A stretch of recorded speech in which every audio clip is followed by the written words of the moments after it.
Mr. I.V. Ramana Raju, co-founder and CEO Fabex Steel Structures, and Mr. L.S. Patil, promoter and MD, Patil Rail Infra Limited. Over to you, gentlemen.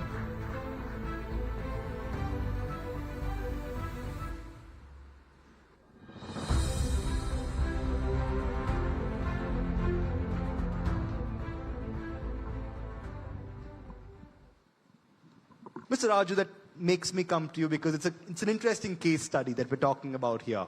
At Fabex Steel Structures, pre-engineered buildings is something that is discussed, I'm sure, on a day-to-day basis.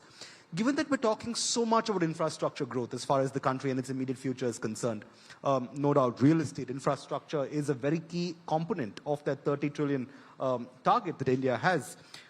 Do you think that pre-engineered buildings will, cards on the table, at face value, have key advantages over older and legacy processes? If yes, quickly enlighten us on what these advantages are and what is the innovation potential really that we're talking about. Pleasure being here, and thanks to CNBC and S-Bank. Yeah, you rightly pointed out in the growing economy and this technology moving forward at a faster pace, definitely steel buildings are going to take at a very right spot in the construction industry. The basic advantages of steel buildings are you can construct much faster. Now you can see in Hyderabad, actually we are talking about Hyderabad, how it is going to be forefront in the technology advancement in terms of construction, technology, biotechnology, and pharma. Yes, in the construction also, the acceptability of steel buildings in high-rise buildings is very good in Hyderabad compared to other cities. So what is the penetration that we're looking at and what is the factor of growth, steel versus the older processes? Yeah, it is year on year, it is increasing. Okay.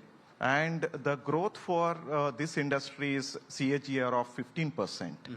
And one of my ex-colleagues spoke about this innovations in this industry. Definitely, we need to see how this penetration of steel construction into infrastructure industry. Going forward, we are going to see a lot of non-availability of skilled manpower. So we design the building as per the custom requirement. All are tailor-made buildings. Then we design, we manufacture, install at site. So these factory-made structures are highly quality controlled and less manpower is used at site and much faster construction. Right. You know, but Mr. Raju, I have to come to you next. Even as we speak about innovation happening day in and day out right in front of our eyes, you represent a sunrise sector in manufacturing that's looking at growth projections of 13% year on year. How do you prepare yourself to match that kind of growth simply in terms of demand? And this rapid scale up in production, do you see any challenges arising in terms of actually going about meeting this demand and having to scale up production? What are these challenges? No, as such, there are no challenges, but we can expand, we can put more plants.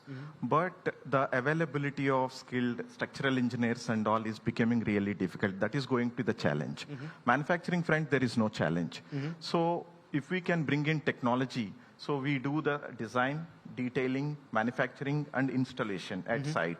If we can connect using AI and machine learning to this all independent activities and integrate everything, we can even produce faster.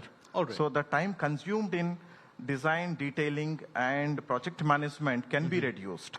So that can increase the scale of production and site activities and well within the control of our data. Well, what do you know? Money is time, and innovation clearly helps save both money and time. Exactly. And Mr. Raju, even as India is in the midst of a warehouse boom, we spoke about how consumption has pretty much hit a peak.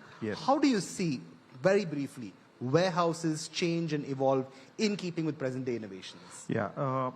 We need a lot of warehouses across India, and the material handling efficiencies has to improve to the large extent.